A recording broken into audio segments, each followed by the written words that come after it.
10-11 సంవత్సరాల పిల్లలకి రొమ్ములలో గడ్డల్లాగా ఉన్నాయి, అదేమన్నా ఇబ్బంది అవుతుంది, వాపులాగా ఉంది అని చెప్పి పేరెంట్స్ పిల్లల్ని తీసుకొస్తూ ఉంటారండి ఓపీకి.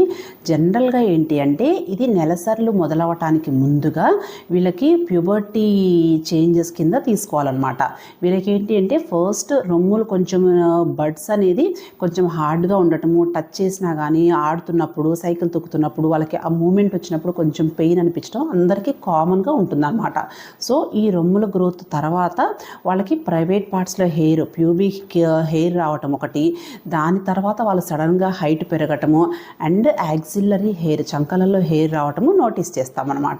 ఈ 3-4 చేంజెస్ జరిగిన తర్వాత కొంచెం స్కిన్ చేంజెస్, స్కిన్ మీద పింపుల్స్ రావటము, స్వెట్టింగ్ రావటం ఇలాంటివి నోటీస్ చేస్తాము. దాని తర్వాత వాళ్ళకి నెలసర్లు మెనిస్ట్రేషన్ అనేది మొదలవుతుందన్నమాట.